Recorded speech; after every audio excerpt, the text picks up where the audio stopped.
Peace and welcome to the culture here on the Black Star Network. I'm your host, Farajii Muhammad. Thank you so much for tuning in and being a part of the conversation. First and foremost, folks, we got to bring you the latest details in the hearing of Pedro Guyton. This is the gentleman who walked into that top supermarket in Buffalo, New York, and killed 10 people. He was sentenced today. We'll talk about the latest from that situation. Also, folks, let's talk about the Department of Justice is spending over $200 million to establish red flag laws to stop guns from getting into the hands of potentially violent offenders. We'll talk a little bit about that. Also, let's talk about the trials of a Black actor.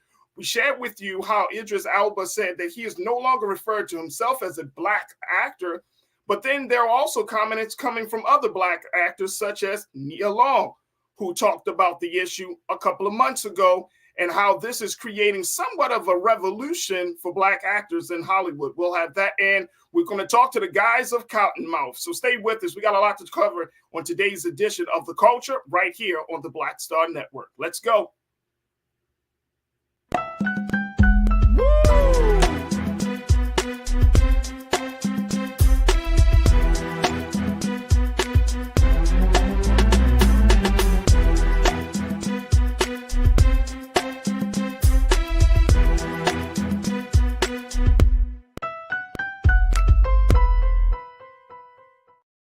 Folks, welcome to the culture here on the Black Star Network. I'm your host, Farajii Muhammad. Thank you so much for tuning in. Folks, we got a lot to talk about, so certainly let's jump right in. First and foremost, we got to talk about the latest coming out of New York, Buffalo, New York, as the shooter in that top supermarket killing, that massacre, the Buffalo mass shooter, was sentenced today, folks. And Peyton Gendron, the 19-year-old white male who went into the supermarket and opened fire on a number of Black patrons.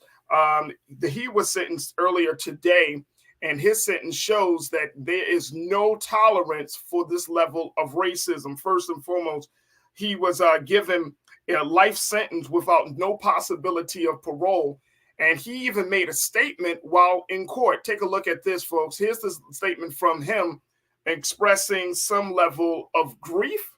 Yeah. He said, quote, "I'm very sorry for all the pain I forced the victims and their families to suffer through. I'm very sorry for stealing the lives of your loved ones.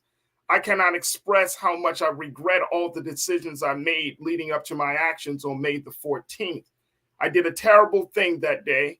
I shot and killed people because they were Black. Looking back now, I can't believe I actually did it. I believe what I read online and acted out of hate. I know I can't take it back, but I wish I could.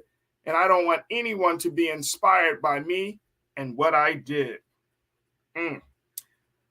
That's interesting. I want to bring in my sister's culture crew member. She's a TV personality and host, and she's also an attorney out of the state of Florida to give us her latest insights about this case. My sister, Suzette, speaks. Suzette, good afternoon. How you feeling? Hey, good afternoon, everybody. Hello, Culture Crew. Glad to be here, Farajii. Thank you for having me. Absolutely.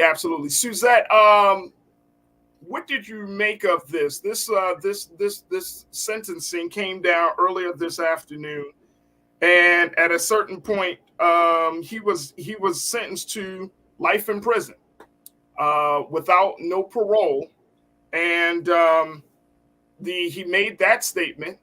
And Lisa, if you can pull up the picture of Peyton Gendron while he was in court, folks, he was actually crying. He was actually crying in court.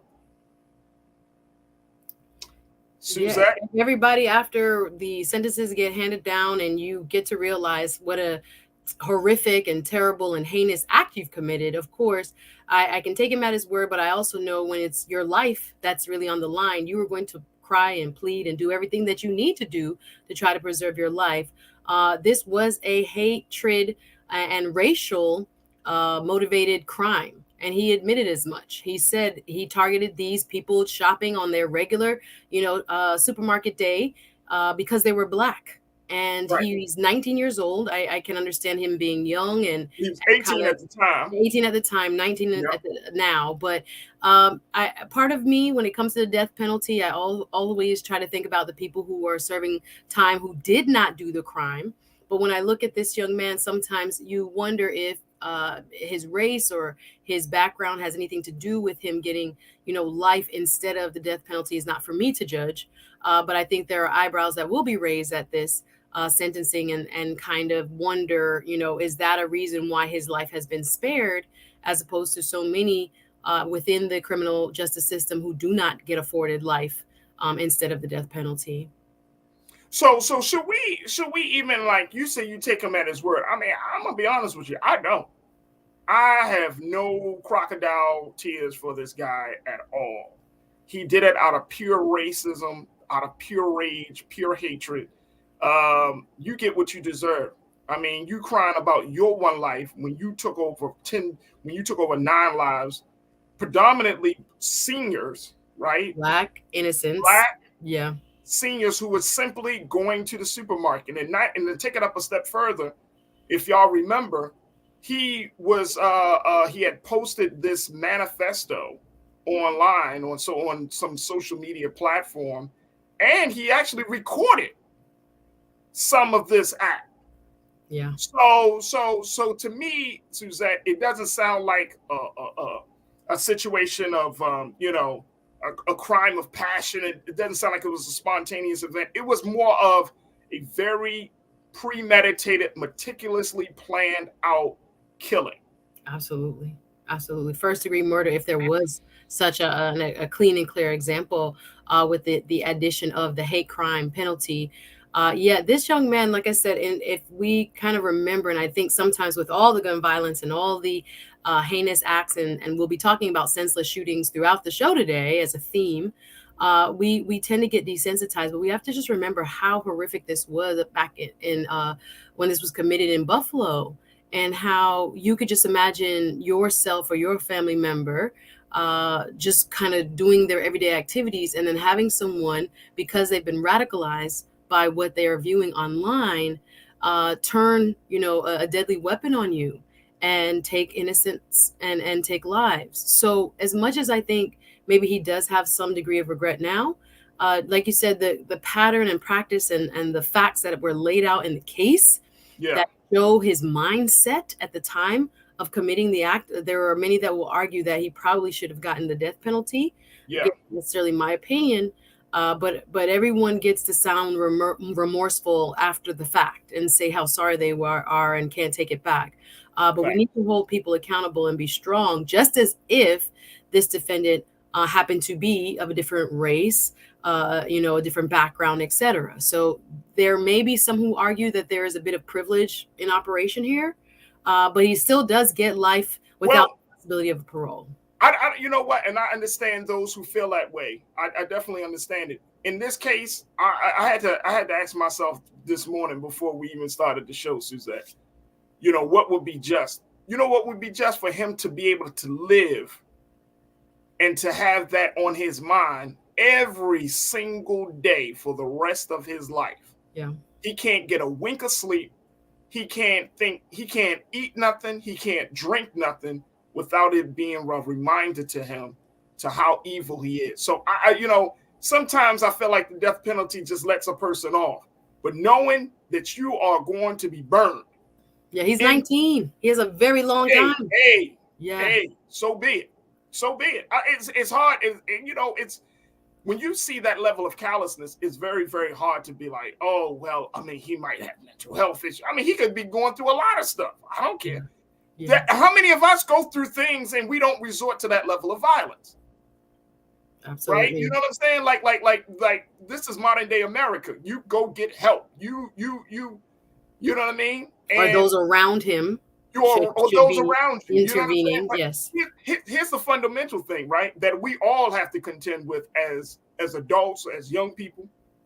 We all know when the difference between right and wrong. Yeah. That's innately in us, right? Like my daughter at 3 years old knows when she does something right and when she does something wrong. You know what I'm saying? Yeah. So you mean to tell me at 18 years old, that capacity, unless you are a psychopath of some sort, right? Like, with just not. But I mean, innately, we know there's a difference between right and wrong. All right, McCole, let me check in with the crew because they're talking. McCole, good to hear from you and kicking us off this afternoon. You said the Buffalo shooters should have gotten the death penalty. He didn't think about it when he was gunning down African-American shoppers at the supermarket that day. Absolutely. I mean, I see the point, but like I said, I want him to feel the fire of the remembrance of what he did. It's a very long time. He has a long time to live. He got a long time. He got a long time. And you know, in some cases, and I'm sure you've come across these cases, Suzette, as an attorney, that you heard that after a minute, like some of these individuals who do these heinous crimes, they really can't take that. They can't take it. And they wind up committing suicide or doing some harm to themselves in some other way, shape, or form, because their minds won't let them get a wink of sleep. And you know what? Listen, it's a part of the punishment. I mean, he's going to be around grown men, you know, within the penal system. So he's going to also have to contend with that environment.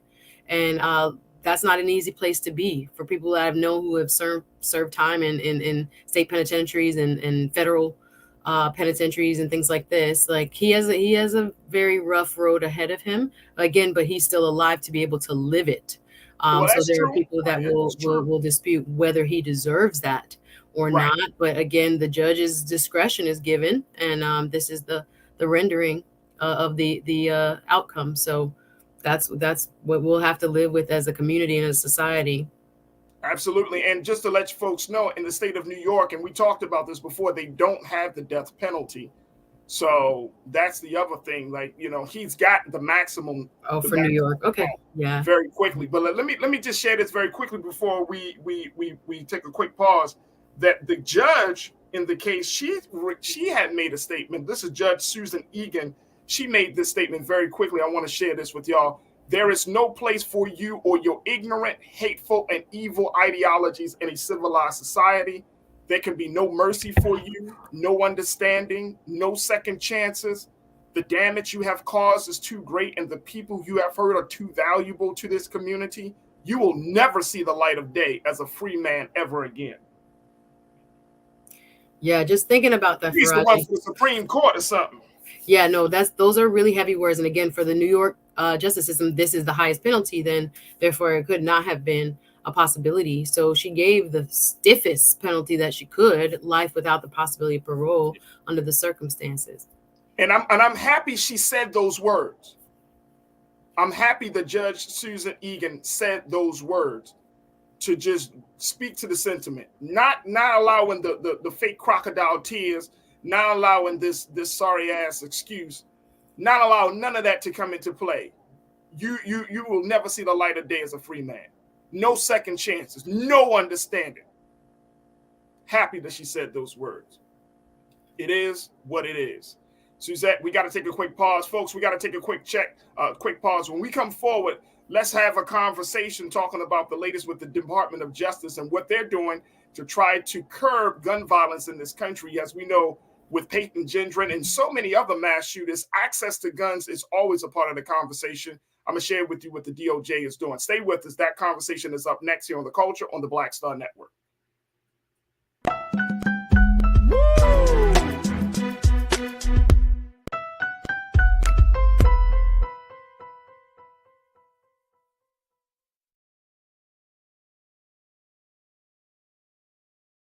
Black Star Network is here. Oh, no punch! I'm real revolutionary right now. Thank you for being the voice of Black America. All momentum we have now, we have to keep this going. The video looks phenomenal. See, there's a difference between Black Star Network and black-owned media and something like CNN. You can't be black-owned media and be scared. It's time to be smart. Bring your eyeballs home. You dig?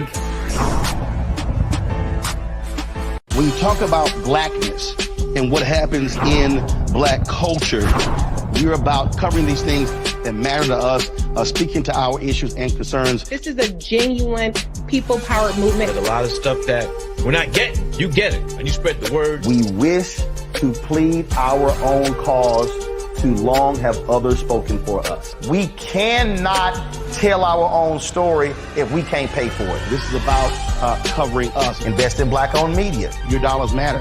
We don't have to keep asking them to cover our stuff. So please support us in what we do, folks. We want to hit 2,000 people, $50 this month, raise $100,000. We're behind 100,000, so we want to hit that. Y'all money makes this possible. Checks and money orders go to P.O. Box 57196, Washington, D.C. 20037-0196. The Cash App is $RM Unfiltered. PayPal is R Martin Unfiltered. Venmo is RM Unfiltered. Zelle is roland@rolandsmartin.com.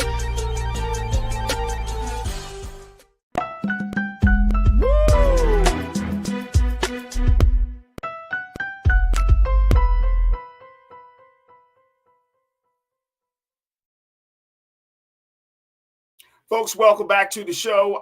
Let's switch gears a little bit. As we talked about that horrific mass shooting in Buffalo, let's now talk about the other element of this conversation, which is access to guns. Now, this has always been a part of the discussion when we see these tragedies take place in our country.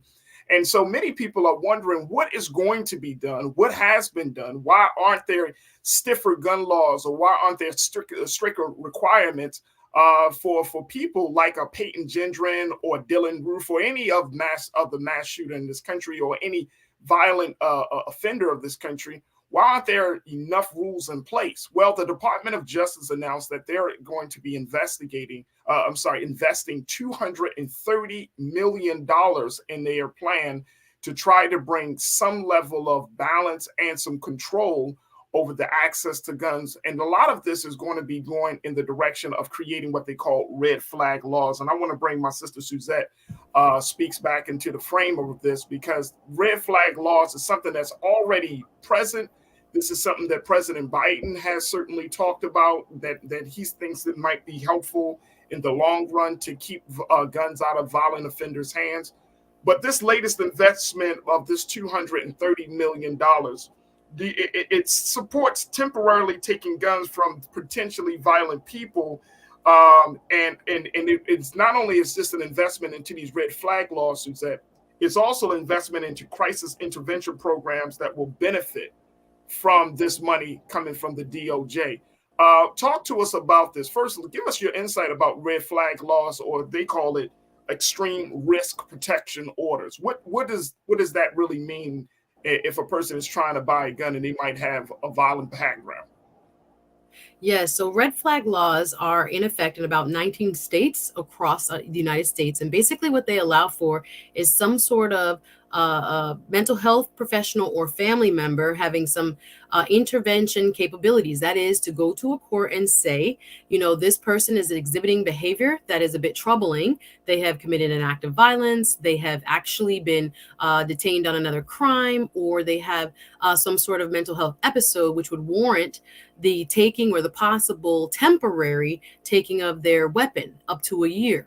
So we have, again, a state-by-state tapestry of red flag laws. There's no national laws as such, but one of the main roadblocks when it comes to implementation of these laws is funding. So DOJ has said it's setting aside what you have described, $231 million to be sent to the states to help bolster those programs, whether it's to offer more mental health professionals within schools, within the community, or individuals who are going to be answering, for example, some of those crisis intervention phone lines that are offered in different states in terms of how their laws and bills are written.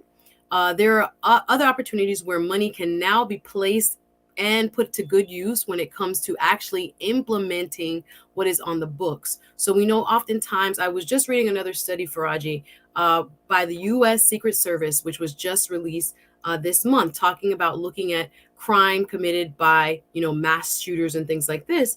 And about a third of them, out of 173 crimes that they have studied between 2016 and 2020, about 1/3 of the individuals involved in these mass shootings have had some sort of record where they were either stopped by police, had some kind of domestic violence issue, or did something that warranted some sort of intervention by law enforcement or by a mental health professional. So we know that there are often breadcrumbs that are evident in someone's life who is having a breakdown. And of course, we want to now be more proactive through these laws in hopes that we can eliminate some of the really discouraging numbers that we've seen when it comes to shooters and mass shootings in our country. We've gone, Farajii, from around 2016, it was around 200 upwards to 400, 17, 18, 19, and then 2020, we had an explosion.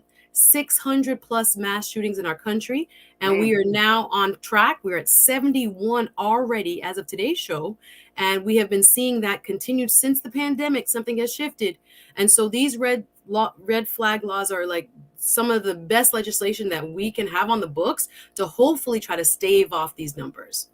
So if we have 70 something mass shootings, and I just want to give folks a context, mass shootings, according to the federal government, the FBI, is when there's a shooting of 4 or more people, not including the shooter, right? And so we're talking about that level of mass. 4 or more people have been shot in a one single incident outside of the shooter. Now, again, this money is coming out of that $1.4 billion package that was given to the Justice Department to try to bring some control to certain issues such as this one.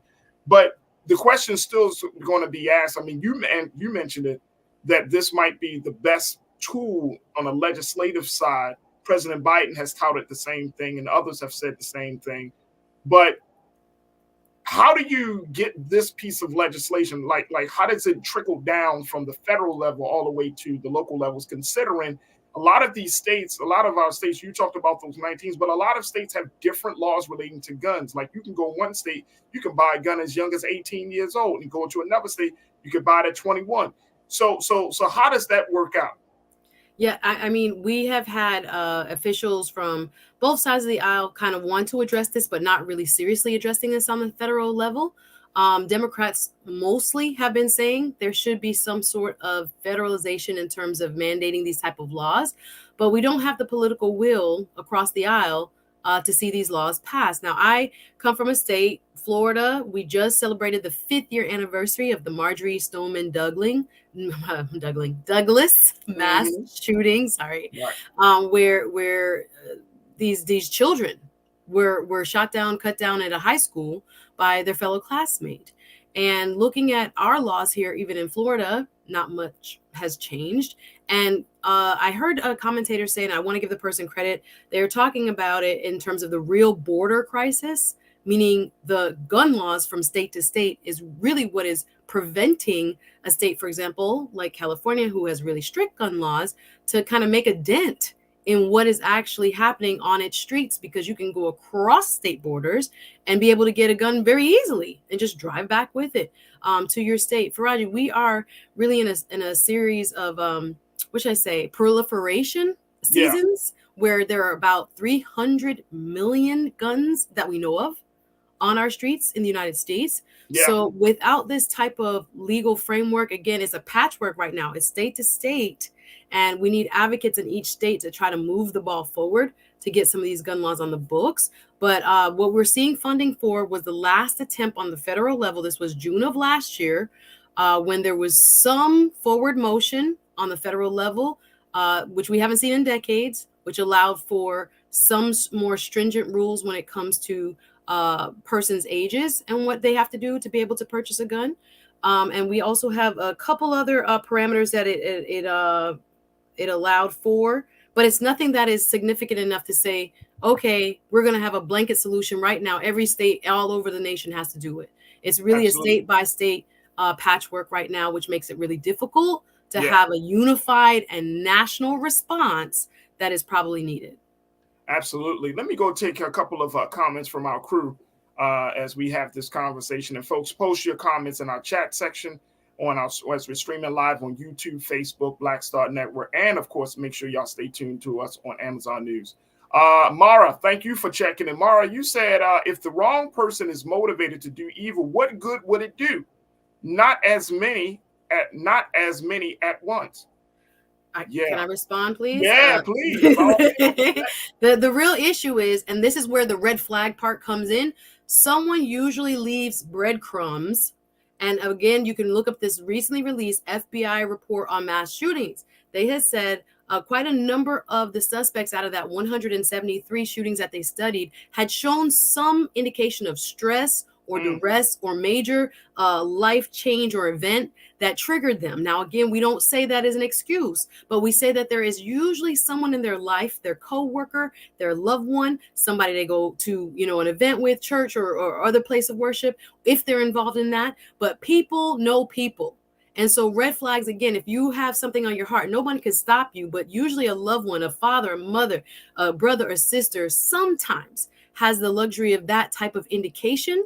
And therefore, they can make a step through a red flag law to stop the person. It's going to take really a community intervention. No, we can't change their hearts. No, we can't stop them from thinking what they're thinking. But usually someone around them has some sort of indication that something ain't right, something is, not right with them, and really needs to speak up. And we need to have these laws as a mechanism for them to use to go to court and say, we need to remove this person because they have a domestic violence charge or something else that the law also, and I wanted to throw this in, Farajii, not only changed requirements, toughened requirements for young people to have guns, but it also denied firearms for more domestic violence abusers, kind of close that loophole, and bolster funding for mental health programs in schools is what the national legislation that we finally got passed last year, June, did. But of course, there are so many other regulations that should probably be addressed federally. Oh, no doubt. But we're waiting on the states to do it. And red flag laws is one way we can do it. You know what? I think that you're absolutely right in that respect. And I want us to key in on that community part, once we get to the next segment, because I think that's the part about this, right? Like there are, and you call it breadcrumbing, and I think it's a great term, because there are signs that a situation, a person can become a violent offender, or a person can become a mass shooter. There are signs. But there's a cultural implication, a cultural element to this conversation where we do not speak up enough to stop. Like Peyton Gendron didn't just pop out of thin air. Mm-hmm. You know what I'm saying? Like somebody had, like, whether it was in the social media space or in person, somebody knew that that this guy was heading towards being a mass killer. You know what I'm saying? And we can probably go through every major mass shooting, Parkland, all of them, right? And look that the perpetrators always gave signs that something happened. But a lot of times, like I know, Suzette, whether they're in schools or not, a lot of people say, oh, well, they were just good kids. Especially, of course, we know that that's the narrative around white mass shooters. But we're not seeing the signs. Oh, he would never do something like that. We're seeing. I forget the mass shooting where their parents were afraid of the kid. Right. Was that Chicago? If you go back to the LGBTQ shooting in, I think that was Boulder, in Colorado Springs, he had called a bomb threat on the mother, and the police there was never a report of it, which could have been a red flag to prevent him from being able to purchase a firearm. So yeah, there's a lot of parts. We can't do this in a vacuum. It's gonna take people being able to step up, grandma, them, whoever, to say, wait a minute, something is wrong. I'm afraid of my child or my loved one, or something needs to be done to either get them the mental health element that they need, or to just have them, again, temporarily removing their firearm so that no one else gets hurt. Look, we got to take a quick pause. When we come forward, I want to hear from the crew. Folks, I know many of you are checking in and sharing your thoughts about this. We're talking about the Department of Justice sending out $231 million for red flag laws, crisis intervention programs to keep guns out of the hands of violent offenders. What's your take? Share your comments and share your thoughts. Do you think that this is a good step forward in curbing gun violence in America? So stay with us. All that conversation continues right here on The Culture on the Black Star Network.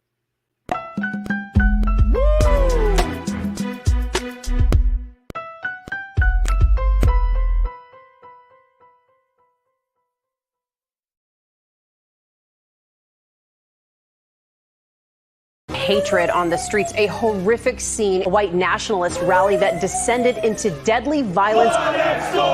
You will not White people are losing their damn minds. As an angry pro-Trump mob storms the U.S. Capitol, we're about to see the rise of what I call white minority resistance. We have seen white folks in this country who simply cannot tolerate black folks voting. I think what we're seeing is the inevitable result of violent denial. This is part of American history. Every time that people of color have made progress, whether real or symbolic, there has been what Carol Anderson at Emory University calls white rage as a backlash. This is the rise of the Proud Boys and the Boogaloo Boys. America, there's going to be more of this. Here's all the Proud Boys, guys. This country is getting increasingly racist in its behaviors and its attitudes because of the fear of white people. The fear that they're taking our jobs, they're taking our resources, they're taking our women. This is white fear.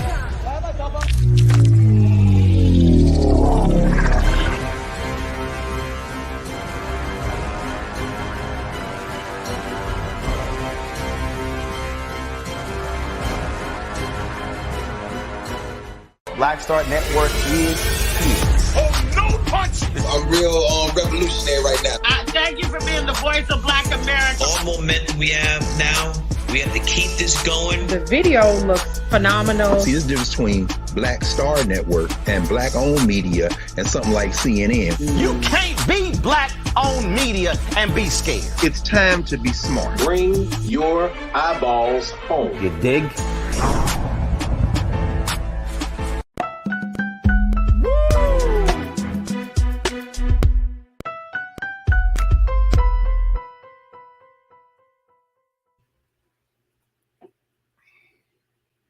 Folks, welcome back to the show. We have been talking about the latest effort from the Department of Justice in investing over $230 million into red flag laws to help stop guns from getting into the hands of violent offenders. And these laws are set up to protect, set up to as another measure to keep these guns out.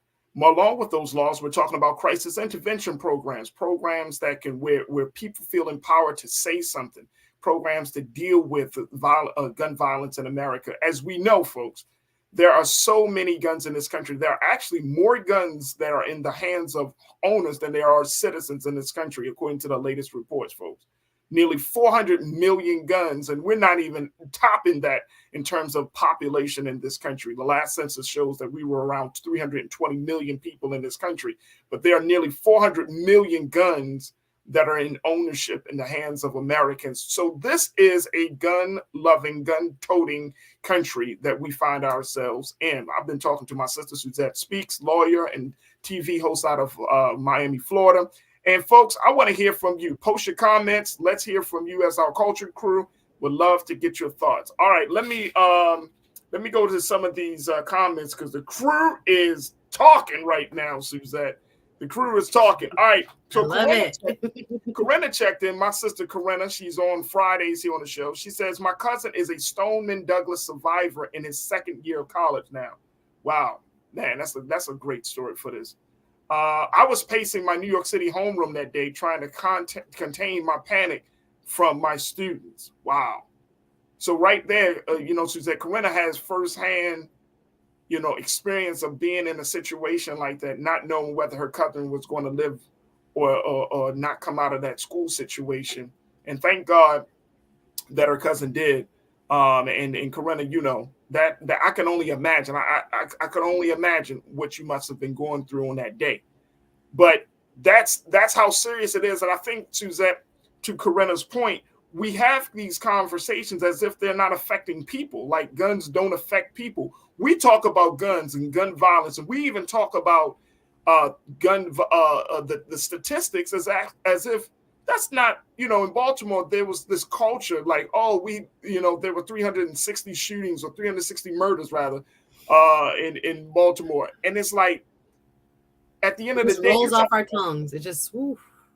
There's 360 people connected to 360 families connected, and these families are spread throughout the city. You know what I mean? Like, there is a human element to this conversation, and I'm personally tired of it being so politicized. Well, it's like about access, it's about mental health. No, it's about people. And it has happened from the top to the bottom. Parkland is one of the most highly affluent places here in South Florida, right? Sandy Hook, these places, it's not just inner city. And think about it, or urban, as people like to say. Think about it, Farajii. That's 3 or more having been shot, right? 4 people for mass shooting. So that doesn't include people who unfortunately experience less than 4 people shot at one time. So the numbers are even much more higher than what we are even discussing, because we're talking mass shooting. So it's really, we've reached a critical point. There are so many times that it seems like, Sandy Hook was going to be the turning point. Parkland was going to be the turning point, that it would just, hit America's soul, the voters' souls, so much so that they would be pressing for legislation. But for some reason, there's no will at the top. Absolutely. My man Truth is Power checked in, Suzette, and said, could you ask, Suzette, is that bill going to cover ghost guns? Most of these guns that carry out mass shootings are ghost guns, and you don't need to register those. And I know the president has been very vigilant about getting ghost guns off the streets as well. So how does that work? So I'm not a super expert on all the gun legislation everywhere, right? Okay. But most of the issues that we're having is because ghost guns are not being regulated again enough at the federal level, whether that's making sure that they do have a serial number or they're trackable in some way. So on top of the guns that we do know about, ghost guns have become a huge issue, and President Biden has spoken about them. So whether we, do it at a state by state level or a federal level, that is one of the harder, more, very difficult things for us to track and really deal with. And we do need legislation, stronger legislation, to help address it. Absolutely. Absolutely. Let me go to Tiana. Tiana makes a good point, and I think this speaks again to culture. She said, Canada stopped all sales of guns. Why can't the U.S. do the same thing? Because we love guns, Tiana. Tiana, with that Second Amendment crew.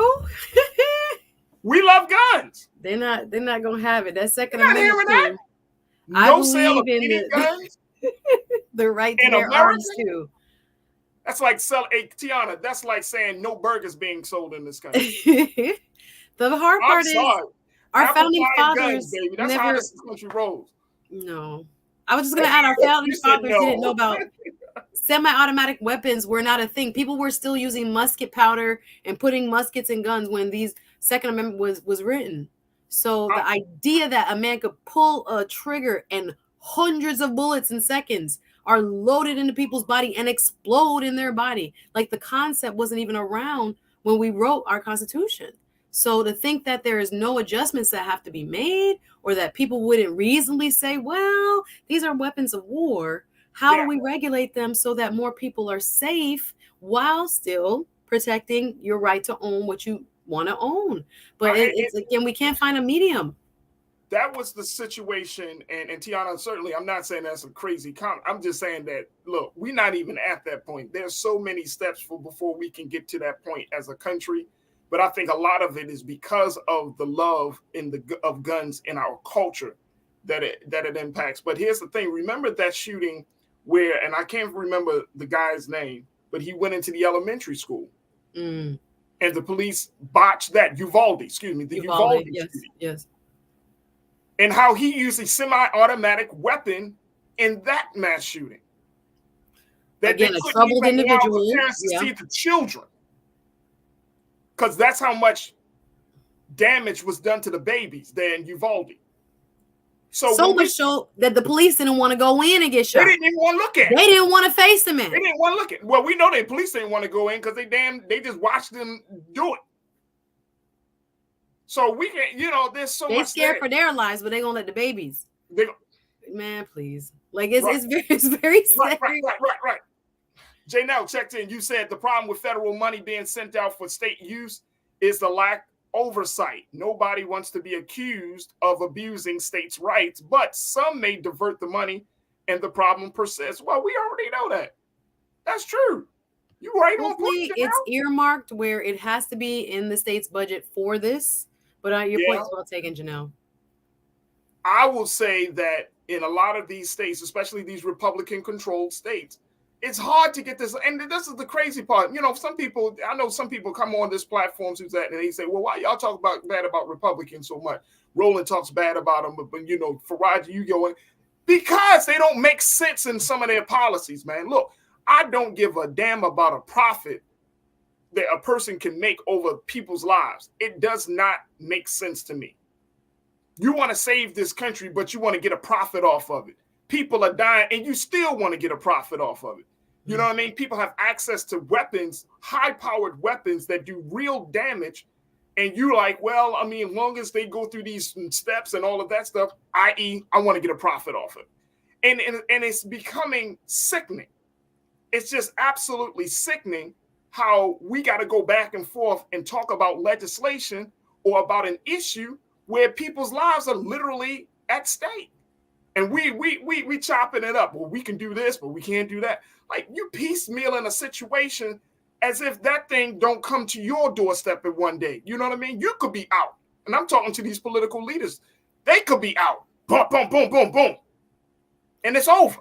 Yeah. It happened. Steve Scalise was at a baseball game and got shot up, like a U.S. House rep. So, yeah, I don't know why common sense gun reform seems to be such a hard thing to achieve. We had a period of semi-automatic weapons ban back under Clinton. So there was, I mean, the Brady Bill. There were so many things. It took very national.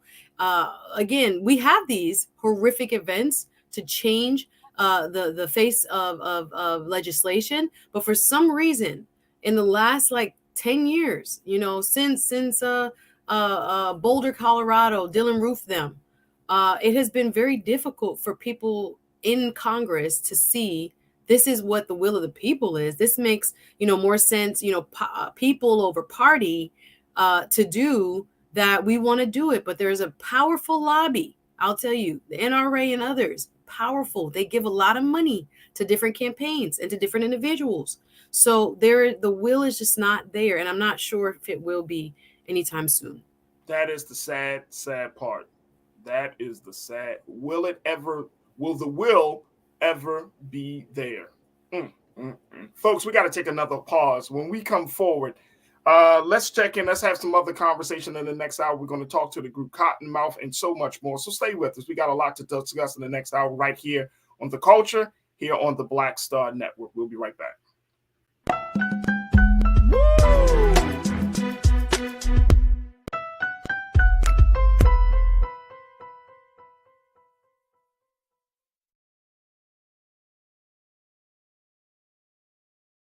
Pull up a chair, take your seat.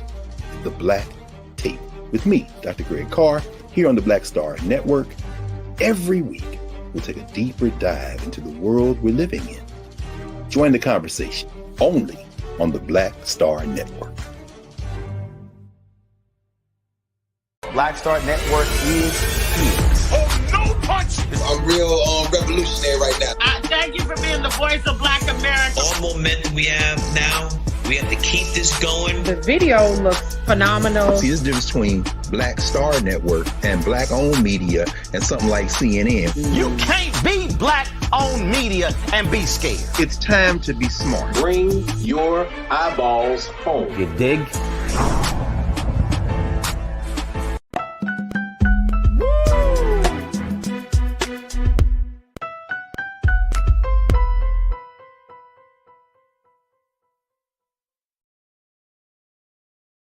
All right, folks, welcome back to the show. Welcome to The Culture here on the Black Star Network. Oh man. If you missed the first hour, make sure you check us out on the replay. You can find all of our replays and all of the big discussions right there on blackstarnetwork.com. Also, we are streaming live right now on Amazon News, where you can download if you got the FireTV stick, then you can just say, Alexa, play news from Black Star Network, and we will be right there for you, covering the conversations, covering the issues, having the conversations that are important to have.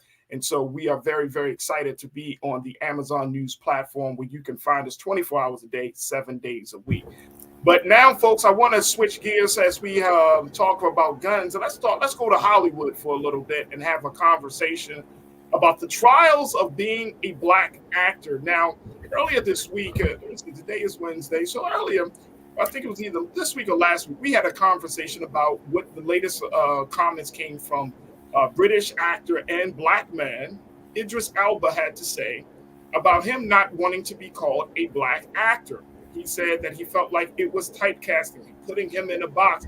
He essentially wants to be seen as just an actor and not just come into the space as black actors. Well, many people kind of push back on that. John Boyega, who is of the Star Wars fame, and he was also in the Woman King. He said, well, you know what, Idris? I mean, it is what it is. I'm black, you're black, we are black actors, right? Well, the conversation continued. I came across this piece that I thought was very interesting. And Suzette, I wanted to get your take on this. And I'm joined by you, my sister, Suzette Speaks, TV host and attorney. And one of the things that was brought up was something that I didn't even know until I saw this piece, something that Nia Long had said about being referred to as a black actor. And I think this needs to be brought to the conversation because it's like, oh, wait a minute. So there are actors, our beloved actors who are in the industry who do feel like, you know what, I might be getting typecasted and at the same time not getting the opportunities, getting the big projects that I want to get. So this is something that Nia Long had said. And I was like, yo, I think she might be right on this because I damn sure see her in this space. This may not be fair, but she said she black famous. She black famous. Well, I gotta share with you this quote, y'all, because this joint is crazy. This joint is crazy. She said, and I'm pulling it up right now. She said, and this is interesting. She said she raised an eyebrow a few months back when she was commenting on her classification as being quote unquote black famous. She says she doesn't use the term black as a mean to otherize herself and her work. That is the effect that the classification tends to have on mainstream media and audiences. She said, I think terms like that hold us back. And I have to catch myself sometimes too, because I'm very proud of who I am. When I use the word black, I don't use it as a way to separate ourselves from anyone. I use it as a way to put out an exclamation point behind our greatness, because I don't think that it's always been celebrated and recognized. I'm here to represent who we are. And if you want to come along for the ride, everyone's welcome. Let's go. Yeah. But she said she's black famous. Hold on, because I'm hearing two different things. Then you're a lawyer, you understand the power of words and stuff. So I want you to check me. I want you to check me to make sure I'm not hearing something crazy. So she doesn't want to be put in a box. She doesn't, but she recognizes she's a black woman. She knows she's a black woman. She's proud of a black woman. But she also says, I'm black famous. How do we Is she not that? black famous? Is that what we're arguing? No, you know what? Actually, I think she is black famous. That was gonna say, isn't she black famous? Like, I think no. Where's the lie? Where's the? Yeah. Black famous in the sense of her projects appeal to black folks. Right. So so there's a lot of. You know, you go down. Do white people follow Nia Long like black people follow Nia Long? Or white people is kind of tuned into her? And they're aware of her work the way we are? You probably know better than me. What? That white people are in tune to Nia Long's career, follow her, cheer for her as kind of dedicatedly as black folks do? Here's why I say that it's not the same. Because the projects that she's involved in aren't big budget projects. Okay. Her projects are very cultural. Right. You know what I'm saying? Now, we loved her since Fresh Prince. All the way, right? We never got that character out of our head. We've always loved her. She kind of stole our hearts, right? Especially for the guys. You know, I had a crush on Nia Long. So the ladies too, with that little shortcut. We was like, yes, Nia. Yes. She was just like, all right. So, But then we've seen her projects, but a lot of projects, she's not getting those type of mainstream projects that focuses on, strong black women characters. or just women. So okay, here's the tough part, and I understand, and I'm not going to speak for or try to defend Mr. Idris Elba. Let me just put that right there. Idris Elba has tried to clarify since making this initial statement. I think it was an Esquire interview talking about his new role, a revamp of an English, I think it's a TV series called Luther. He's coming back. Luther is like a detective, very strong, traditionally masculine kind of role. And I love it. I love British TV, period. So I was watching Luther and it's coming back. So fine. So he's trying to say that how I interpreted what he was trying to say in that article was that sometimes I feel limited by saying that I'm a Black actor. I can just be an actor. And then he went on to Twitter to try to clarify yet again when it ruffles some feathers. Not saying I agree, but when it ruffles some feathers, he's trying to say I'm always going to be Black. He's like, I think Ghanaian, Sierra Leonean, British, but he's just like saying people have tried to box him in. And I think John Boyega was kind of added on, like, even though the system is trying to tell you, because you're a Black man who is an actor, you can only be this type of role. You can't be James Bond, for example, because his name came up when it came to the reprisal of the James Bond new chapter of the series, and people were saying, are we ready for a Black James Bond? That's not to say that Idris Elba as an actor was not ready to be James Bond, but the culture, the society at large, in which James Bond has become kind of like this cultural phenomenon. But he's not a historical figure. It doesn't say in any book or anything else like that he has to be white. Why would it be that he couldn't play that role?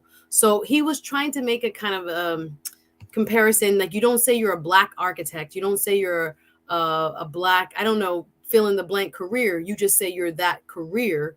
And he's trying to see himself more as transcendent of race. Yeah. But I think it can be interpreted as saying that he has less pride in his race. I think you can want to be respected as just the best in your craft, the first Black this. Why am I just the first person to do this?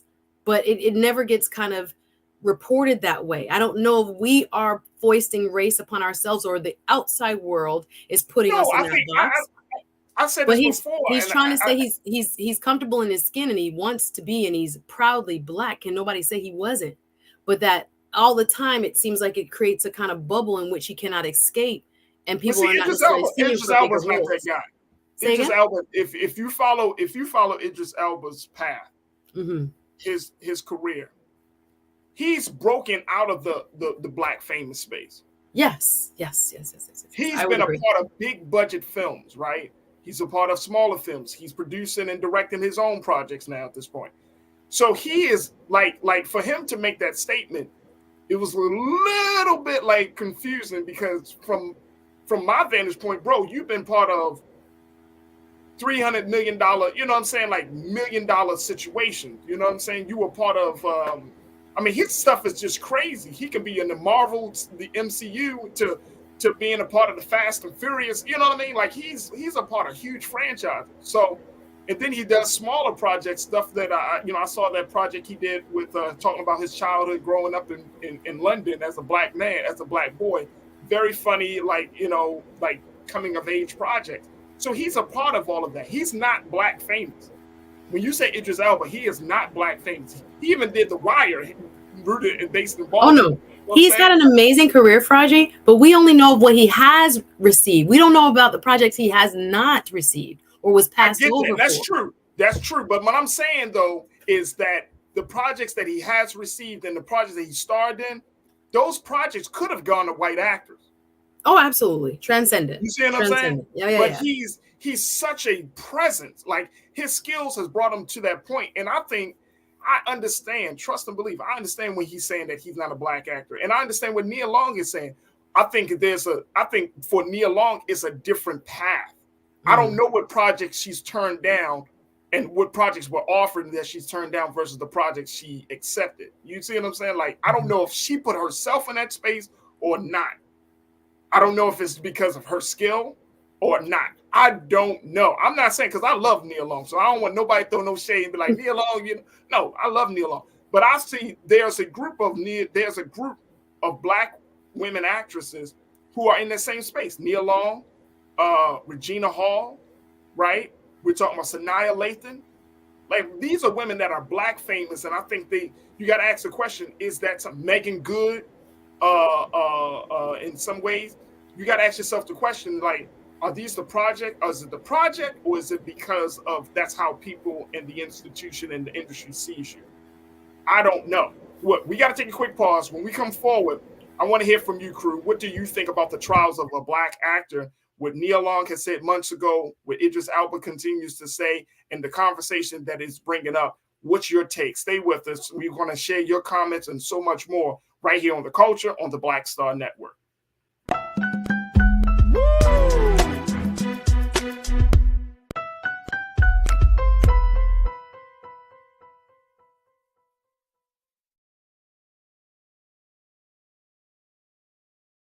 I'm Deborah Owens, America's Wealth Coach, and my new show, Get Wealthy, focuses on the things that your financial advisor and bank isn't telling you, but you absolutely need to know. So watch Get Wealthy on the Black Star Network.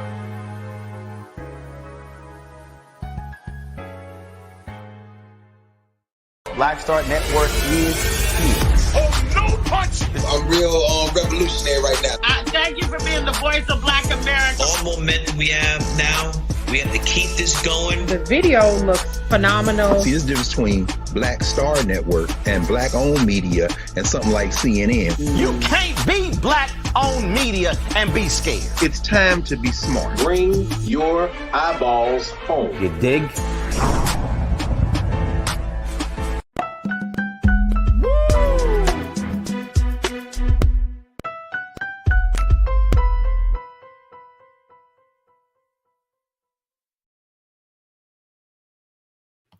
Folks, welcome back to the show. We have been talking about the trials of a Black actor based on the latest comments coming from Idris Elba, who said he doesn't refer to himself as a Black actor anymore because he finds it to be typecasting, confining. Then there is the statements made that Nia Long made for another interview a couple of months ago, where she understands that, look, I love who I am. I'm proud of where I come from. But at the same time, I don't see myself as a Black actress. She recognizes that she is Black famous. And so we've been talking about these things culturally. What does it mean? How should we make sure that those who stand before us on film and on a stage and really see themselves as being representatives of our creative and cultural brilliance?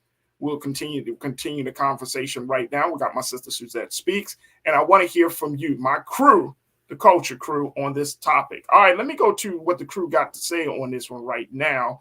Mimi D 726, Nia is Black famous. Idris is more mainstream. Plus, he's British and they live in different spaces across the pond. LOL, right? They live in, exactly. And I don't know if the gender thing it plays into it, Suzette. I think his Britishness has more to play into it. Yeah. Okay.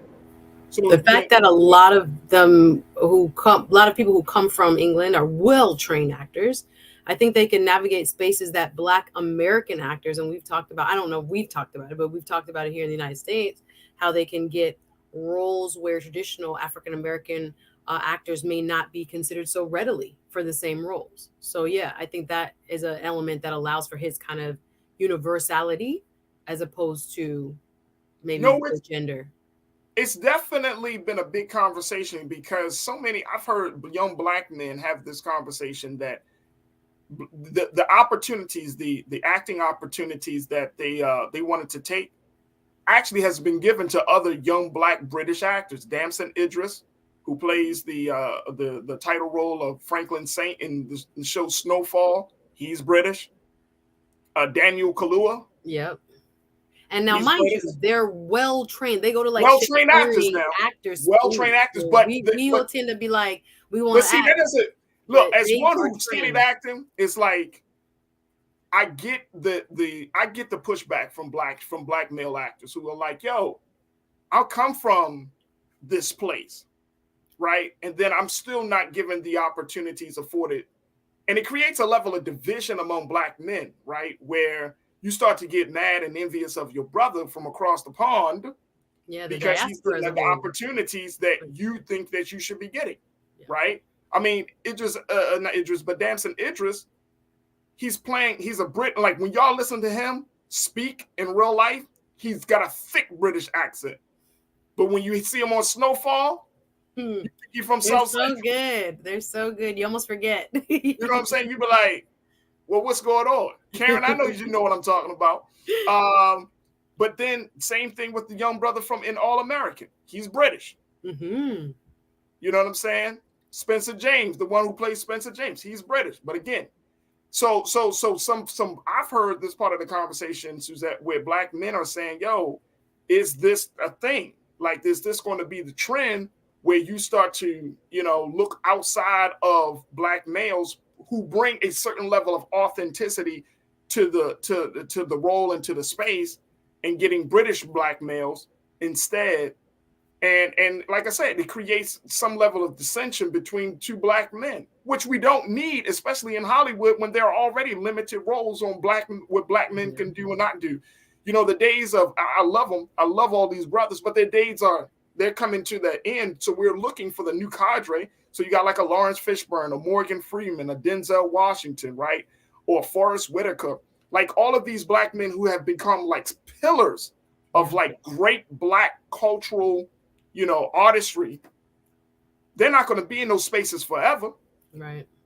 So you are looking for the next cadre. You are. Well, I think it was Samuel L. Jackson that said also Samuel Jackson. Those actors may come at a lower price. I don't know. I think I'm kind of paraphrasing his sentiments on the issue. But yeah, there are a lot of ways in which Hollywood would create these kind of environments where we're trying to get the same small piece of the pie instead of kind of an enlarged portion as a whole. So we have to be very careful about these type of which I say industrialized biases. It's not really us versus them, but you have an industry that creates a limited amount of movies per year, that funds a limited amount of movies per year with these type of roles. If that's what, and again, back to Idris is saying, why am I only limited to these type of roles?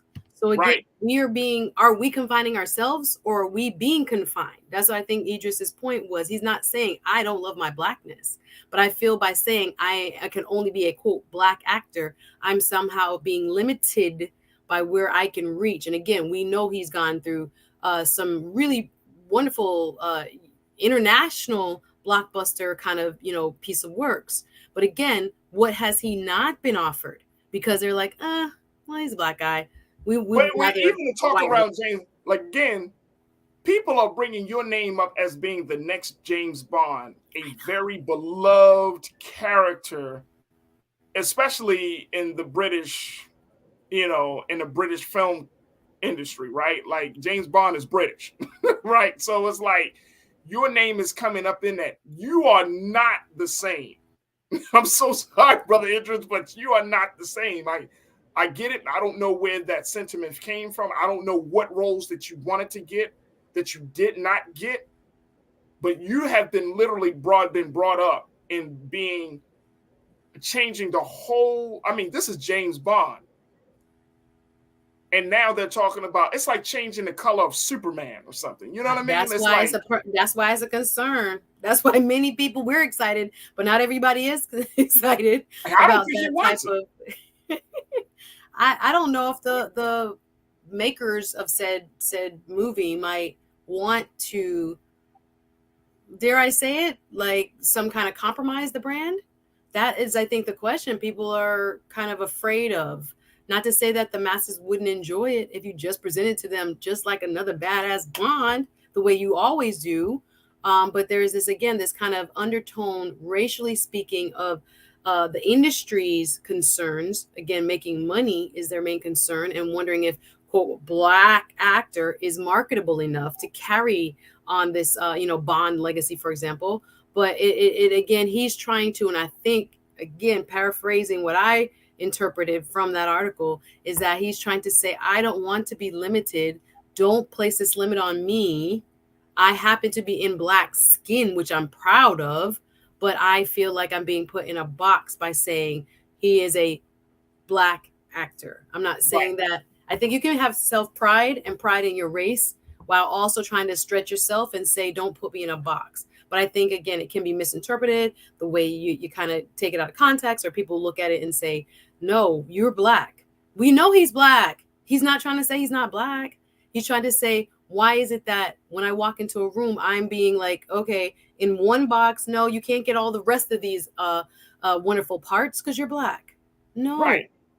No. So, and that's another thing of, people are going into colorless casting, into things that, in the old English or whatever that would have been, quote unquote, typically a white person. They're now just casting everybody like a Cinderella and these other stories, etc. Where you had Brandy and you had other people, Little Mermaid. See, you know what? I'm sorry. Like, that is the nature of the business, the nature of Hollywood, the nature of theater, the nature of performing arts.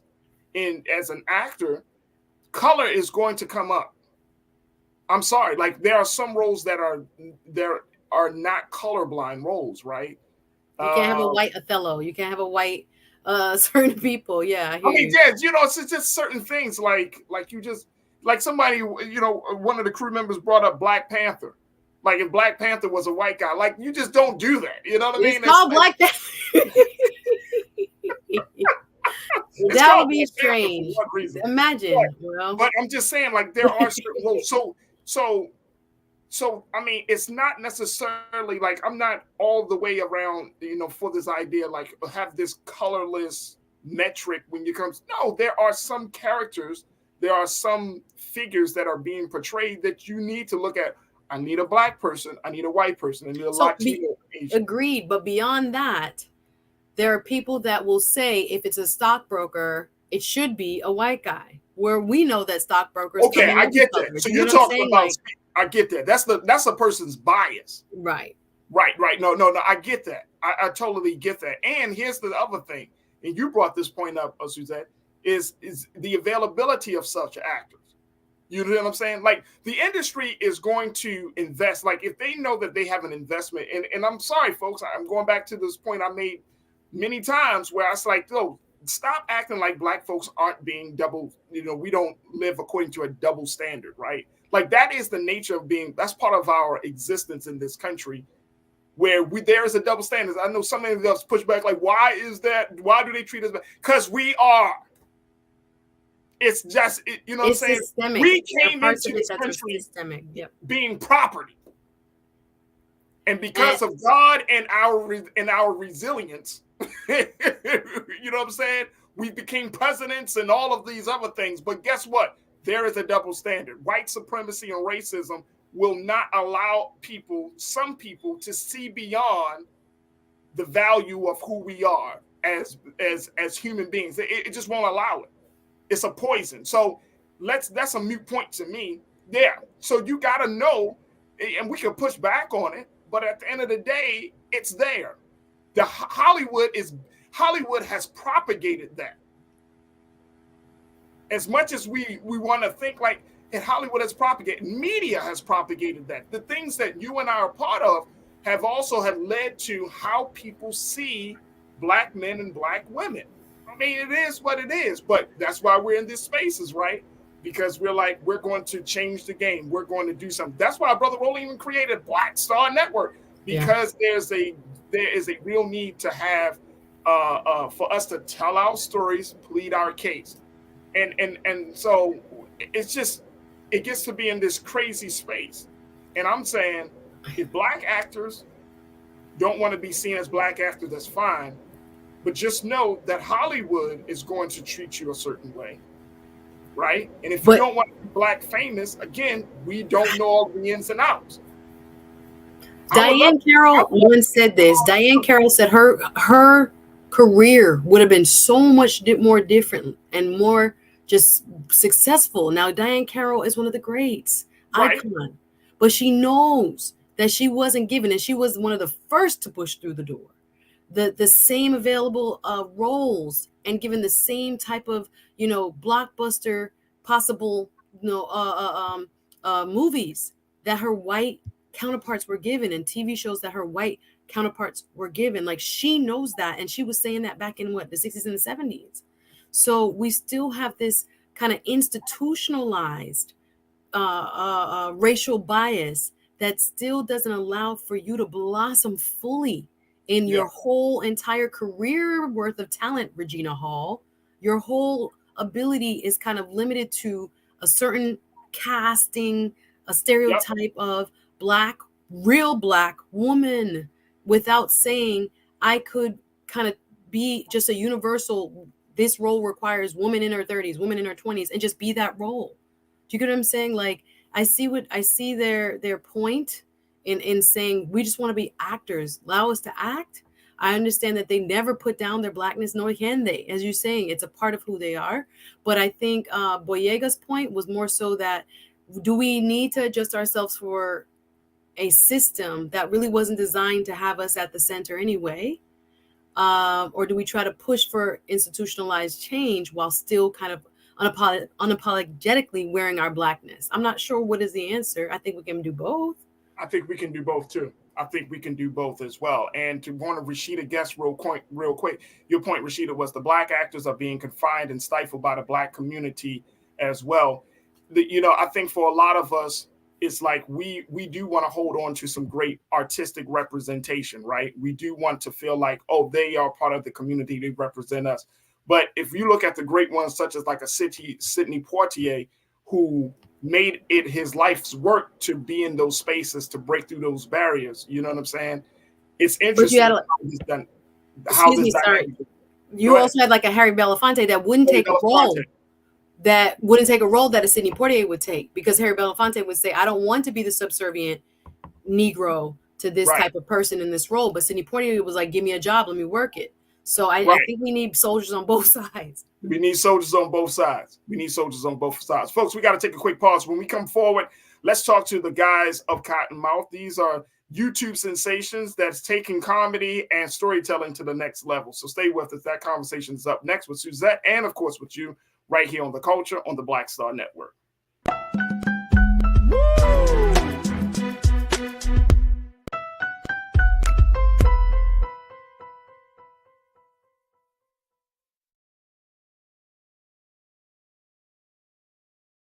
Hi, I'm Dr. Jackie Hood Martin, and I have a question for you. Ever feel as if your life is teetering and the weight and pressure of the world is consistently on your shoulders? Well, let me tell you, living a balanced life isn't easy. Join me each Tuesday on Black Star Network for A Balanced Life with Dr. Jackie. We'll laugh together, cry together, pull ourselves together, and cheer each other on. So join me for new shows each Tuesday on Black Star Network, A Balanced Life with Dr. Jackie.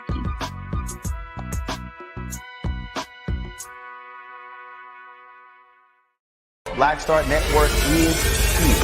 Oh, no punch! I'm real revolutionary right now. Thank you for being the voice of Black America. All momentum we have now, we have to keep this going. The video looks phenomenal. See, there's a difference between Black Star Network and Black-owned media and something like CNN. You can't be Black-owned media and be scared. It's time to be smart. Bring your eyeballs home. You dig?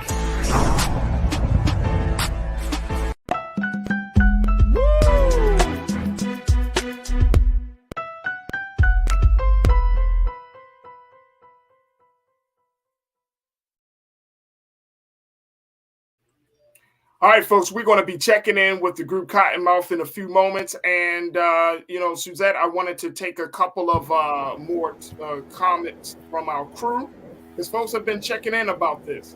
They have been checking in about this, and rightfully so. I think that as part of the culture of the landscape here on Black Star Network, we should have this conversation about it. All right, let's bring Suzette back into the frame. So Real Brooklyn said, I'm sorry, James Bond is a white dude, can't see Idris as James Bond. What if somebody made a film about Black Panther being white? Real Brooklyn, that's what I get it. Some characters you can't change, though. I'm sorry, I disagree, but okay. You don't think Idris Elba would not be the smooth? You can't get a Black James Bond. No, I disagree. You can't get Can you get a Black James Bond? We might. They say, what's his name? Reggae Jean Piage, something like this. The guy who was in Bridgerton. Oh, that's the brother from Bridgerton. Yep, he's being talked about. I think we could. James Bond is like, just smooth, powerful, sex symbol, action hero. As long as you could do all those things, I don't see why he could not be Black. But again, will the powers that be think that they can make the money is the question. Right. Absolutely. Absolutely. Let me take one more. Karen, my sister, you said after the discrimination Meghan Markle experienced, we can be sure there are British people who are not like a black James Bond. Actually, she said, now, I watched that little documentary that her and Prince Harry did, right? And she said that the feedback that they've gotten, and they may not talk about this in the mainstream British papers, but they said a lot of Britons don't mind having a black woman. Matter of fact, they're like the monarchy and the whole situation, the whole royal system needed to be uprooted, and that they're looking for change. And I think this is part of the growing consciousness. I think that is happening all over the world, where, and I've said this before, but you're starting to see that more and more white people are becoming more and more dissatisfied with the system of racism because it's not sustainable. It's becoming it's enveloping so many, all of us, right? It's taking down everybody. It's not just taking out black people, Latino people, Asian people. It's taking down white people. You cannot build a world, you cannot build a reality on false ideas when the time for truth is present.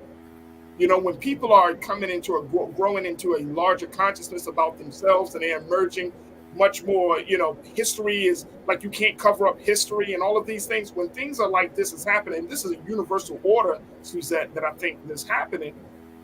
Truth is being told regardless to whom or what, wherever they are, wherever it is, you can't stop them. So either we could ride that wave of acting as if, oh no, we're going to hold on to this old world order, or we could ride the new wave of, recognizing, like, you know what? We can't stop the truth from coming out. We got to disrupt white supremacy and racism. Yeah, I think also with regards to the economics of it, meaning some people have called it the have-yachts and the have-nots. I think there are people that are waking up also to the fact that maybe they're not, at the front and center of governmental policy. When it comes to the environment, or when it comes to, as we're talking about distribution of federal funds, et cetera, maybe you're not getting your Medicaid or your Medicare or your other parts of your life kind of preserved for you, the working class and then the working middle class, because there are people at the top that think, oh no, you shouldn't have that, or looking at the profit margins they can make when you don't. So I think there's also an awakening around the economics of our society, across, racial lines, that, we're challenging these, structures and these past, which I say, these institutions that have never been questioned before. We're looking at them and we're saying, wait a minute, how come, and I forget the ballpark, it's like 10% of the British population owns 70% of the British land. Like, why is that? Because of old time colonialism, and that no one who grew up in the kind of underclass of the aristocracy just never got a chance to catch up, and they still don't have a chance to catch up. So I think there are parts of that culture now that are really being challenged, both for what you've described, the racial injustices, as well as the economic disparities that those systems produce. Absolutely. Absolutely. All right, folks, look, we're going to take a quick pause. When we come forward, we're going to talk to the funny guys of Cottonmouth, Suzette, and talk about what they're doing and how they are becoming a YouTube sensation. Stay with us. That conversation is up next here on The Culture, right here on the Black Star Network.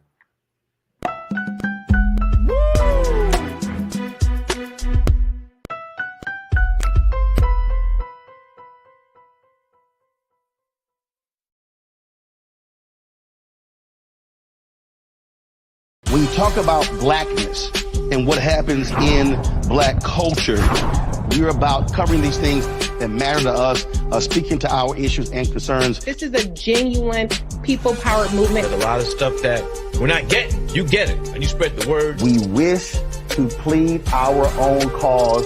Too long have others spoken for us. We cannot tell our own story if we can't pay for it. This is about covering us. Invest in black-owned media. Your dollars matter. We don't have to keep asking them to cover our stuff. So please support us in what we do, folks. We want to hit 2,000 people, $50 this month, raise $100,000. We're behind 100,000, so we want to hit that. Y'all money makes this possible. Checks and money orders go to P.O. Box 57196, Washington, D.C. 20037-0196. The Cash App is $RM Unfiltered. PayPal is R Martin Unfiltered. Venmo is RM Unfiltered. Zelle is Roland@RolandSMartin.com. Black Star Network is here. Oh, no punch! I'm real revolutionary right now. Thank you for being the voice of Black America. All momentum we have now, we have to keep this going. The video looks phenomenal. See, there's a difference between Black Star Network and black-owned media and something like CNN. You can't be black-owned media and be scared. It's time to be smart. Bring your eyeballs home. You dig? Hatred on the streets, a horrific scene, a white nationalist rally that descended into deadly violence. White people are losing their damn minds. As an angry pro-Trump mob storms the U.S. Capitol, We're about to see the rise of what I call white minority resistance. We have seen white folks in this country who simply cannot tolerate black folks voting. I think what we're seeing is the inevitable result of violent denial. This is part of American history. Every time that people of color have made progress, whether real or symbolic, there has been what Carol Anderson at Emory University calls white rage as a backlash. This is the rise of the Proud Boys and the Boogaloo Boys. America, there's going to be more of this. Here's all the Proud Boys, guys. This country is getting increasingly racist in its behaviors and its attitudes because of the fear of white people. The fear that they're taking our jobs, they're taking our resources, they're taking our women. This is white fear.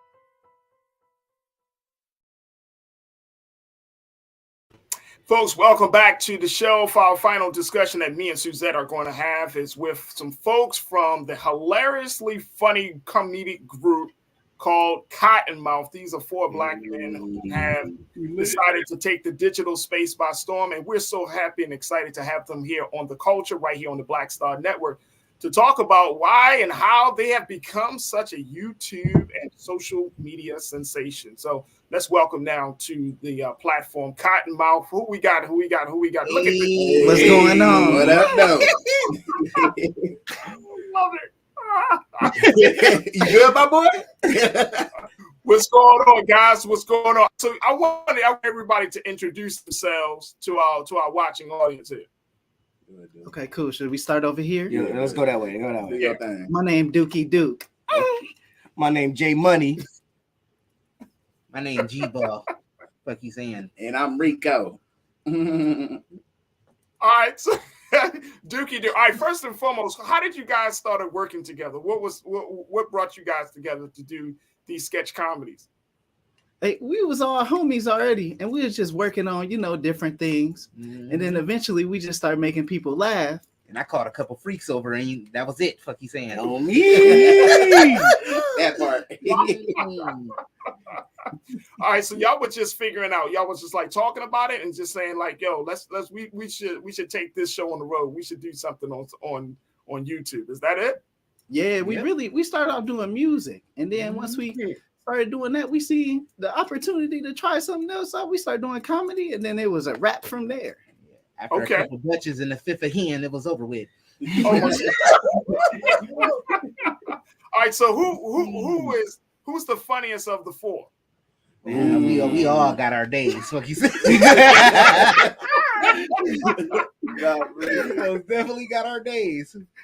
All right, so now now, based on the information that we saw, you guys are coming from South Bend, Indiana. Is that correct? Yes, sir. The trenches. The trenches. Where it ain't now, safe. I'm gonna be honest with you. Like, for a lot of comedians, we know they come from the bigger cities, but to hear that they got some great talent out of South Bend. What was it like growing up in South Bend? Everybody know each other. Yeah, and it ain't much to do here. We grew up playing this. It's a small city. It's a small city. We geeked for this. Oh my soul. So like the movie. So it's a small city, not a much to do. So how did you guys like in terms of the culture growing up there? What were some of the big things that made you guys laugh? You know what I think really got into it at school, in high school, middle school, we used to have roast sessions. Yeah, lunch table. You gotta survive the lunch table roast. You know what I'm saying? That's where it all started. It's kind of like your rite of passage. Okay. And we just brought it to the internet.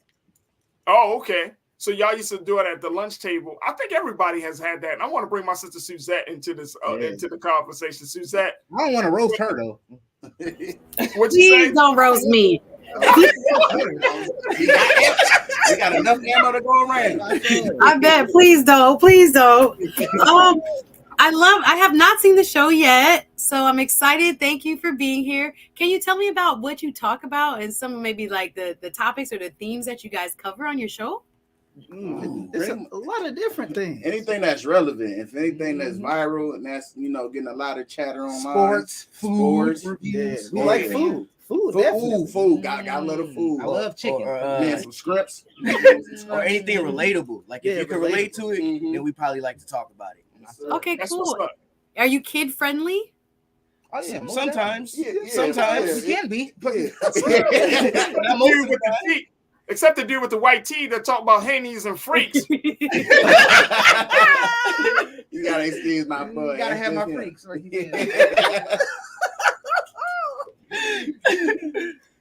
So you're kid friendly, but at the same time, y'all actually cover the culture just as much as we cover the culture here. For sure. Oh yeah, for sure. They call us the Adult Sesame Street. That's what I was going to say. Like it's like a Sesame. It's like an urban Sesame Street. I see. Yeah, for sure. They just don't have Cuban links. Not really dancing. They don't have rollies on Sesame Street. Now, are you guys scripted or do you guys kind of just riff off each other? Yeah, it's all improv. All improv. We don't write nothing down. Wow. That's a lot of skill to talent. Yes, I've worked with comedians, and that's a skill that not every comedian has. What's at the root of that for a lot of you? I feel like the funniest things come from when you first look at it, and the first thing that come to your mind. That's fact. Just non-filtered. Just say what you think, and it'd be funny. We be saying mostly what everybody want to say, and we just attack it head on. Yeah, I ain't gonna lie. Half the videos I say the first thing that pop in my head. I also go off personal experiences too. Oh, that too. Oh, that's awesome. Now, one of our crew members, check it in. She asked a question. Do you sing or rap too? A little bit of both. I want to hit him with some Chris Brown real quick. Oh. What you trying to do, dude? It's never the right time to say goodbye, but I gotta be the first move, cause if I don't, you're gonna start hating me. And I really don't feel the way I once felt about you. Girl, it's not you, it's me. I gotta figure out what I need. Oh, that's just a little. You gotta have it now.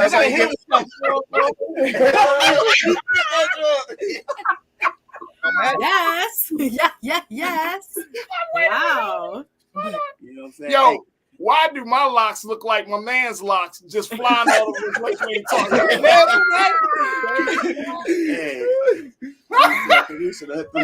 You need a little help. He talking about you just. All right, so now that you guys are like now talk to us about this you being a YouTube sensation. Where like how many people have been checking you guys out, and how does that affect the chemistry and the content you guys are putting out there? Man, we got like a little over 100,000 followers on YouTube. Right. Nice. That's great. Nice. Yeah, we be going crazy. They be showing love. They love it. So talk to us about the content, like in terms of like now you got people listening, people checking y'all out, subscribing to your page and everything. Does that change the you know what you put out there? Not really. Not we try to part. stay grounded to what we, you know, what we do, what we did to come where we are today. But of course, we still try, like, with as many people as we got watching us, we try to capitalize on it. So like now we get to do things like that we never got to do before.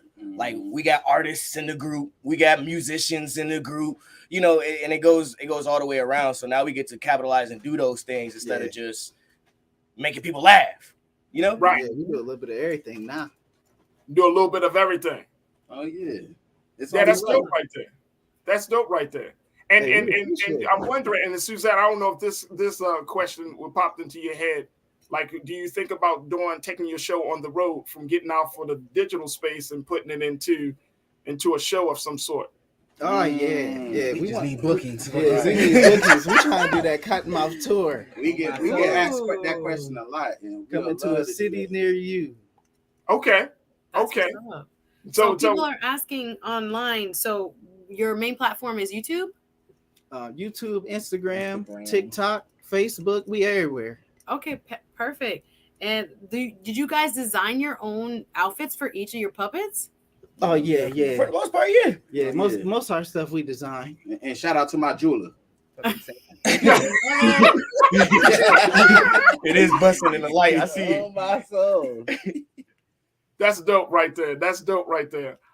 Folks, we gotta I want to get some more comments, folks. We have been talking about talking to the group Cottonmouth. You can find them. At least let's play a little bit of just some of their clips of their work, because these guys, they're actually very funny.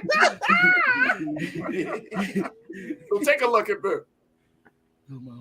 What up? What they do? We doing them reactions. I know what it is. What up? And this one hot off the press. We just seen this pop up, so we gonna get into it. Y'all remember Super Mario? It's a classic. My stuff. I ain't gonna lie to you. I stole my first cartridge at UP Mall. Fuck you saying? Real story.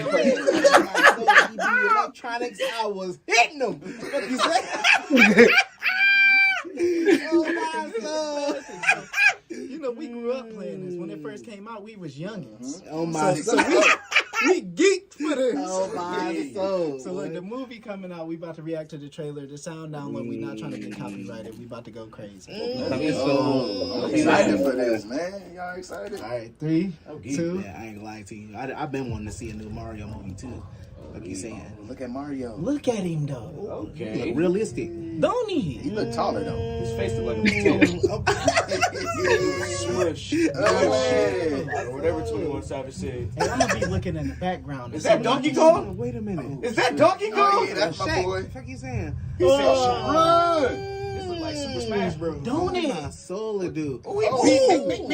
He beating the coins out there, man. You putting the bitches on. Oh my soul. That was Bow Wowzer. I ain't gonna lie, this joint crazy. That was little Bow Wowzer. Look at the little shells. Oh, why he got Luigi? Look at the mushroom. The mushrooms look real too. Don't they? You see the texture on Bowser?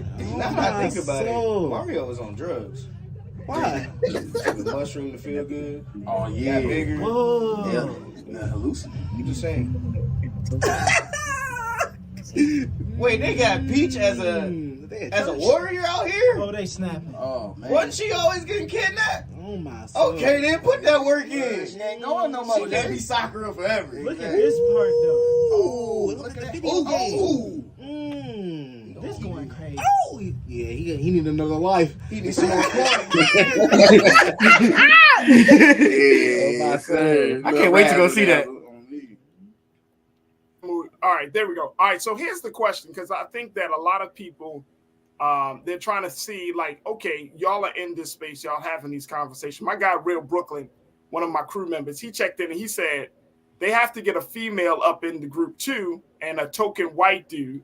It'll make it more interesting to use this as a platform for real thoughts and controversies. Ooh, okay. I do like that. What's y'all take on that? That's different standpoints. I like that. And it's crazy. We got some skits, right, that got female characters in it. So sometimes it's females in our videos, right? And sometimes it be people of the Caucasian descent. On me, right? White. Yeah. Sometimes we got another female. Her name is Cookie. Mm-hmm. You know what I'm saying? Cookie got a baby on the way too. Cookie's saying. Yeah, Cookie. Okay. But yeah, we do need to add more controversy. I like that. Yeah. Right, in terms of thoughts and controversy. Now people have known about this type of entertainment because of Jim Henson and Muppets and all of those things. But my question is, are you guys looking to redefine that level of artistry? You know what I'm saying? Where it's not just about learning numbers and words, but it's really about expressing yourself in a different way. Exactly. Yeah, sure. You hit it on the nose. It's kind of like when people look at a puppet, they think, oh, well, kids and babies and, like you said, learning numbers and stuff like that. But we like to think of it as like, these are real people. We look at these people like, this is really Rico. This is really G-Ball. This is really my bad. But we get to become these people through these puppets. It's not like we get on here with a purpose to go try to push forward maybe a message and like that. We just get to become the best versions of ourselves that maybe we can't be in front of other people. Maybe we too shy to be that in front of other people. So now we get to do this and be ourselves. Talk your talk. I like that. I like that. I felt that question. I felt it. That's how we express. I like that. I like that a lot. I like that a lot. All right, so we got like a minute left, guys, and wanted to give you a chance to just talk to our watchers. What do you want them to do? How you want them to support? And if you guys are looking to take the show on the road, how can we make that happen for you? Ooh, that's a good question. That's a good question. Start by subscribing to the YouTube. YouTube. Cat and mouth. Make sure it's an F at the end. Yes, sir. Spit when you say it, and just continue to show love to what we do, man. Because we put in a lot of work, and we love to make people laugh. So it's just really about word of mouth. Just keep spreading the love and how we do it. And before you know, we might be coming to a city before you. Yeah, that's right there. There it is. Cottonmouth checking in. Brothers, I truly, truly appreciate you. I'm so happy that you guys are in this space. I mean, it's a different place to be in, but to have four brothers who are coming together using their talents, comedic talents, musical talents, to try to share, have conversations is beautiful, man. It's all good for the culture, brother. So I thank y'all for coming on today.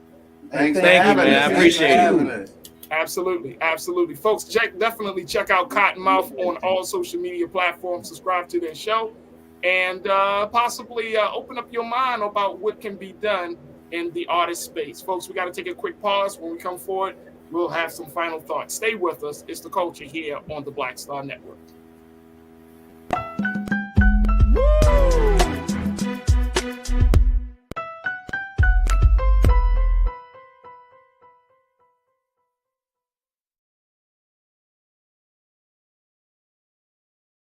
Folks, Black Star Network is here. Oh, no punches. I'm real revolutionary right now. Support this man, Black Media. He makes sure that our stories are told. Thank you for being the voice of Black America, Roland. I love y'all. All momentum we have now, we have to keep this going. The video looks phenomenal. See, this difference between Black Star Network and Black-owned media and something like CNN. You can't be Black-owned media and be scared. It's time to be smart. Bring your eyeballs home. You dig? Pull up a chair. Take your seat. The Black Tape with me, Dr. Greg Carr, here on the Black Star Network. Every week, we'll take a deeper dive into the world we're living in. Join the conversation only on the Black Star Network. Hi, I'm Dr. Jackie Hood Martin, and I have a question for you. Ever feel as if your life is teetering and the weight and pressure of the world is consistently on your shoulders? Well, let me tell you, living a balanced life isn't easy. Join me each Tuesday on Black Star Network for A Balanced Life with Dr. Jackie. We're all impacted by the culture, whether we know it or not. From politics to music and entertainment, it's a huge part of our lives, and we're going to talk about it every day right here on The Culture with me, Farajii Muhammad, only on the Black Star Network. I'm Deborah Owens, America's Wealth Coach, and my new show, Get Wealthy, focuses on the things that your financial advisor and bank isn't telling you, but you absolutely need to know. So watch Get Wealthy on the Black Star Network.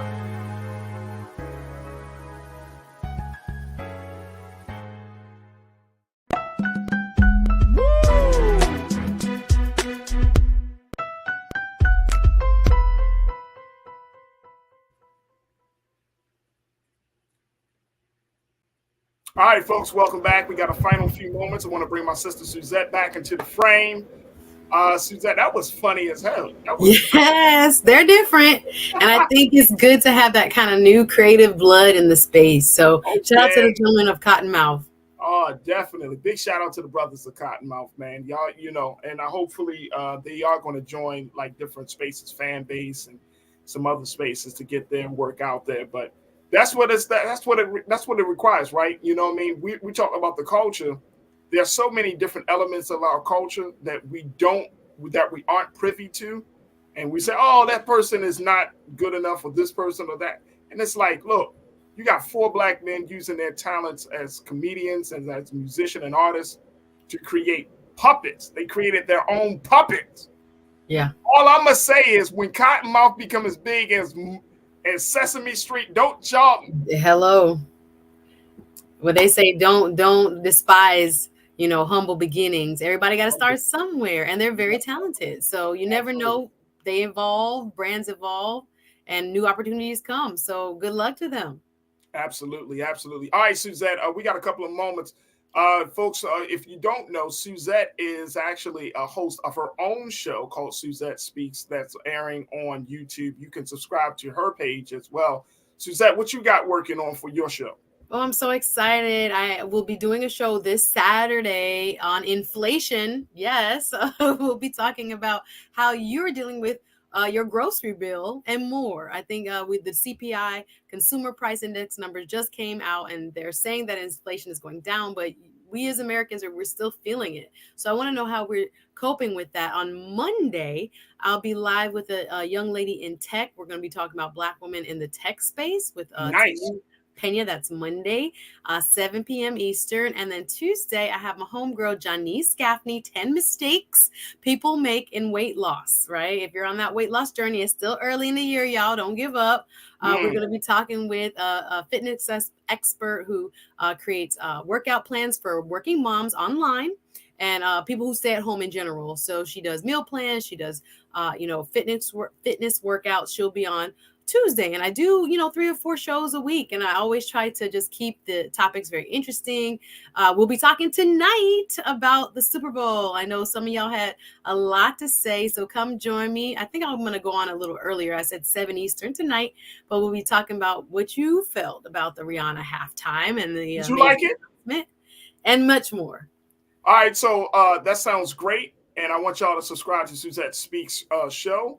At least let's put that YouTube page up when we get a quick chance. But Suzette Speaks, you can subscribe to her show, folks. You can continue to support her financially. This is all a part of us supporting Black media, Black voices, creating a larger Black network. Because what we speak about here, Suzette can speak about there, and other groups can speak about somewhere else. So this is all one effort, folks. But I wanted to know, what did you think of the Super Bowl? Did you like her halftime performance? I did, but I'm a fan. Okay. But yeah, I think sometimes, what we do is compare, styles of, performance. Rihanna, I think, focus a lot more on her vocals as opposed to, she's not going to drop it and pop it. She's not that type of performer. Did she lip sync though, Suzette? No, she had lip sync. She had a couple of them notes. I think she was focused and she hit a couple of them notes. Of course, you have that voice track behind you at all times, but she was inhaling and I think genuinely singing, I believe, on many points during the show. But we're going to talk about that. I want to talk about, Jalen Hurts. How can we, we know Patrick Mahomes, and of course, Patrick Mahomes deserves his full due. But I think sometimes we have not heard as much about, Jalen Hurts and his family. He comes from a great 2-parent household, very successful, family structure. And sometimes I don't think we're getting to hear as much about him, especially leading up to the big game as we probably could have. And I just want to, touch on a couple other things that I saw going on throughout, the broadcast. But I enjoyed it. I enjoyed the sign language. Hello, Justina. Yes. I couldn't spell Justina Miles, but I used to know sign language, guys. Talking about all the elements. Shirley Ralph killed it with the Lift Every Voice and Sing. Yeah. NFL still has its issues. We're not going to forget that, Colin Kaepernick, but we're still going to talk about the ways in which Black culture was represented and what y'all felt about it. So I can't wait to talk about this tonight. That is awesome. Suzette Speaks, folks. Make sure y'all subscribe. Make sure y'all support. And y'all can check out Suzette here every Wednesday right here on The Culture. Suzette, always a pleasure to have you on. Thank you, Farajii. Thanks, everybody. I appreciate you. And keep up the great work, Suzette. We definitely need you. All right, folks, that's going to do it for us. I thank each and every one of you. Now, before y'all hop off, make sure y'all do y'all due diligence and support us here at Black Star Network. You can go to blackstarnetwork.com.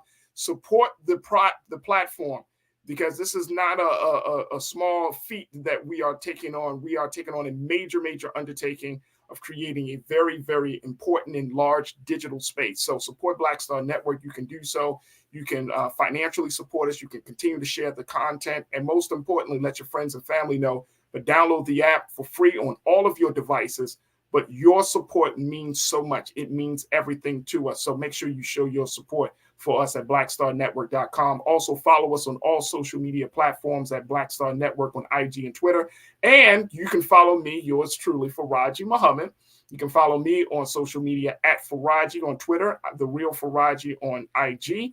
And I would love to build with you. That's going to do it for me, folks. I thank all of you.